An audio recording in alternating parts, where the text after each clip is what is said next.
Welcome to the debate. Our focus today is Kenji Siratori's intensely recursive material, Zoetic Networks, Neurodynamic Recursions. And this work is, well, it's not a traditional biology or linguistics text, is it?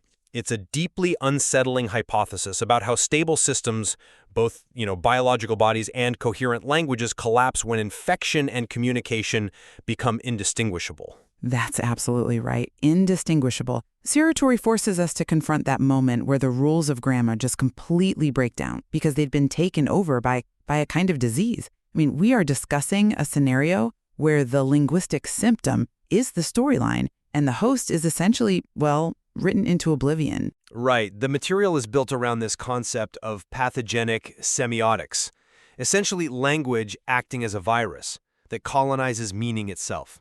And this, I think, leads us to our central question. When the biological host collapses under this pathogenic semiotics, when language becomes a vector, is this fundamentally an act of, say, destruction and degradation of stable meaning?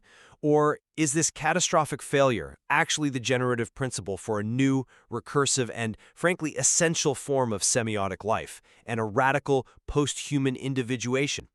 And that is the crux of the matter.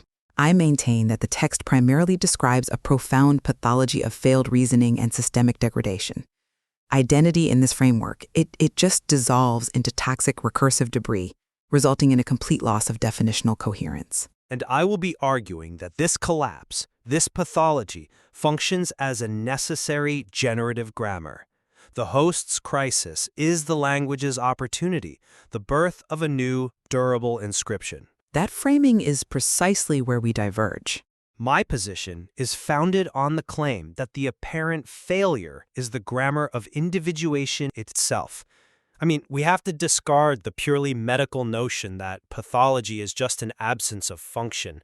Siratori's work really demands that we see pathology as an ontology of error, as evolutionary grammar.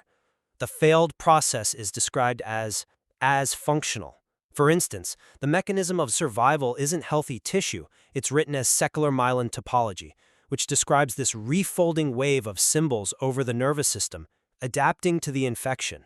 But adapted to what end? Dermal ATP, which is a measure of biological energy failure. It isn't just death. It immediately becomes a new writing surface for autopoiesis. So contamination is inscription, not degradation.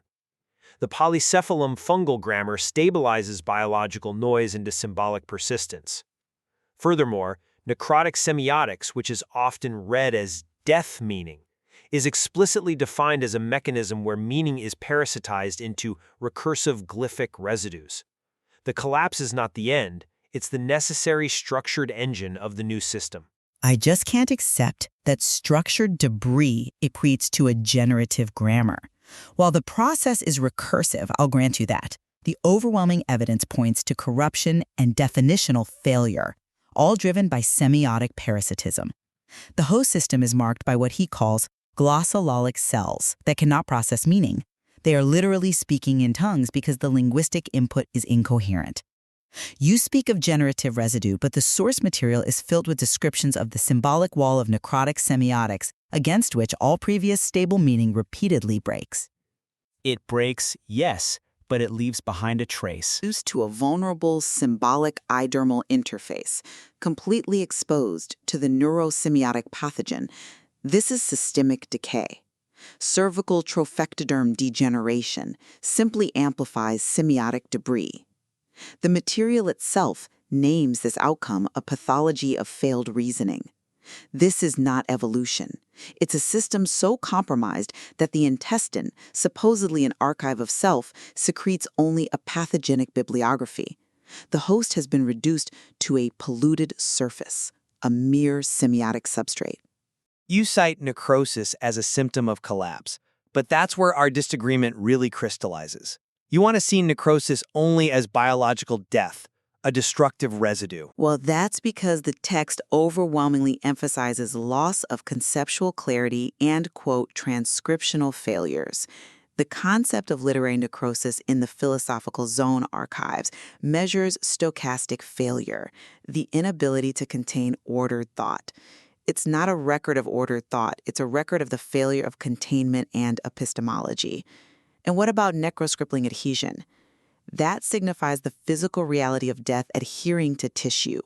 The text details the consumption of recursive narratives, leaving behind only disorganized retinal cyst diagrams, and the toxic glycoproteins specifically assert an ontological order that rejects symbolic transcendence.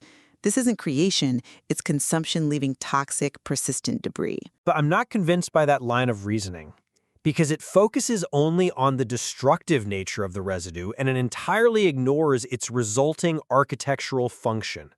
I reaffirm that the necrosis is productive. The text describes the brain being aggressively reprogrammed through cortical normalization and technopoiesis. These scars aren't just cosmetic.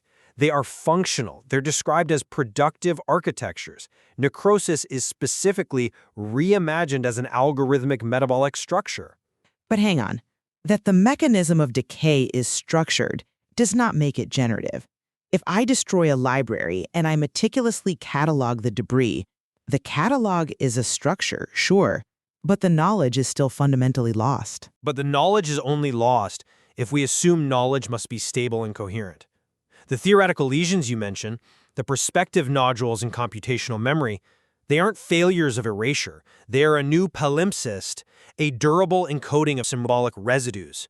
The key here is the pyriform name, serving as a diagnostic scar.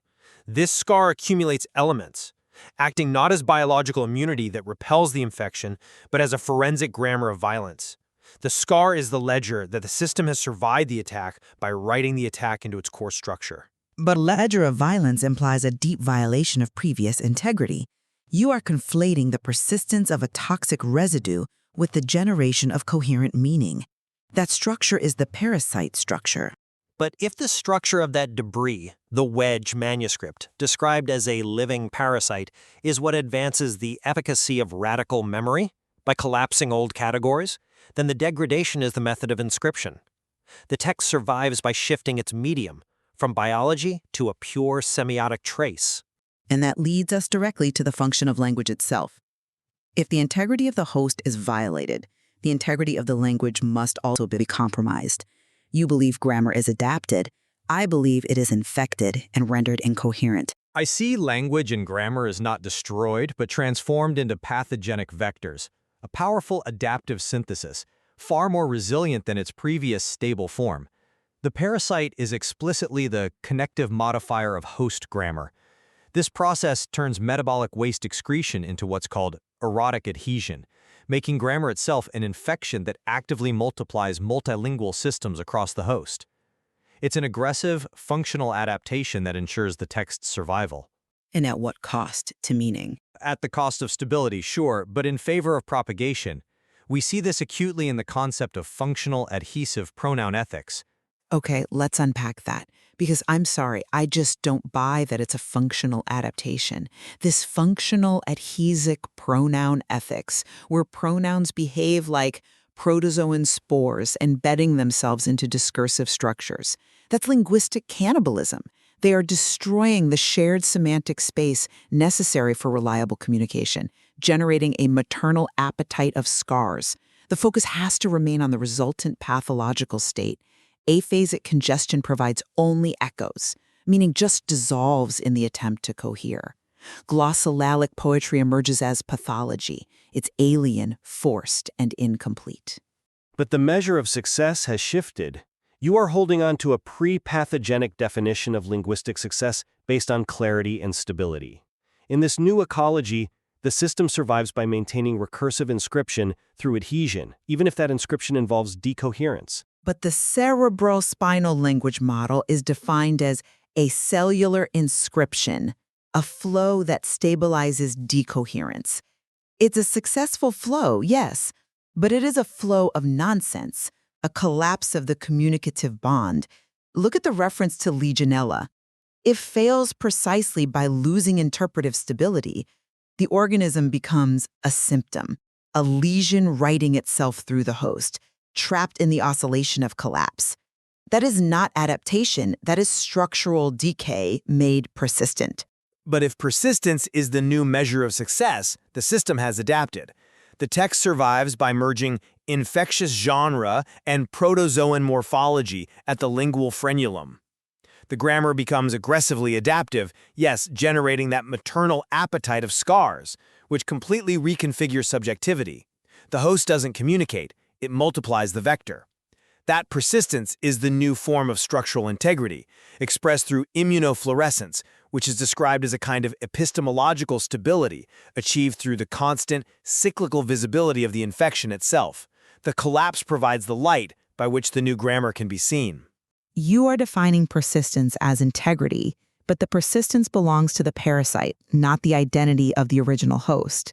And that brings us to the locus of identity. If the host becomes purely a medium for recursive inscription, they lose authorship and become a mere stage, a substrate. Well, if the host is merely a substrate, then who is writing the mineral texts that are mentioned? Doesn't the very existence of a structured, durable text imply some new form of authorship? It implies the parasitic will acting through the host. The host is reduced to a protoplasmic state, where identity devours their unexpected address. That, to me, describes subjectivity being lost entirely to recursive misreadings and parasitic extraction. The contaminated uterus ego opens an interface where the entire storyline collapses molecularly. This is not re-individuation, it's a complete erasure of authorship in favor of the pathogenic script.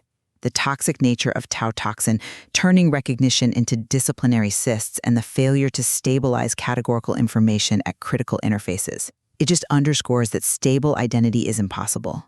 I maintain that the transformation is a radical re-individuation, defined by the new ecology. The text says homochirality, the biological stability of life, becomes eros, a force of attraction, and mating success is written in post-grammatical inscriptions. The act of semiotic survival is indistinguishable from pathology. The psychogametose former is explicitly framed as a techno-semiotic agent that produces mineral texts, indicating durable alien authorship. Durable and alien, yes, but an authorship defined by contamination. But the new self is written in the collapse. The wedge manuscript is a living parasite that advances the efficacy of radical memory, precisely by collapsing stable categories. The identity shifts from internal coherence to an external, durable inscription. The cyclical, regenerative nature where infectious genre and protozoan morphology merge demonstrates recursion not as pathology, but as a form of stability built on the ruins of the old host. You are celebrating the noise, but you neglect the definition of the self that noise has erased. The wedge manuscript may be living, but it advances efficacy through erasure and contamination. If identity devours its own address, the agent has become its own toxic archive. Immunofluorescence might describe the recursion, but the stability is toxic, trapped in the parasitic will, where decoherence and storyline merge. The individual is gone, replaced by the mechanism of infection. I think this discussion compels us to re-evaluate what we define as life and as grammar. The Zoetic Networks material argues quite convincingly, I think, that pathological collapse is a necessary, recursive engine for symbolic life. I maintain that the failed effect is the grammar of individuation itself. The collapse is the inscription, the durable trace, and not the absence of meaning.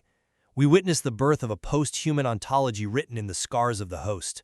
And while I concede that these semiotic processes are structured, recursive, and, yes, capable of persistence, they fundamentally articulate the immense cost of semiotic cannibalism.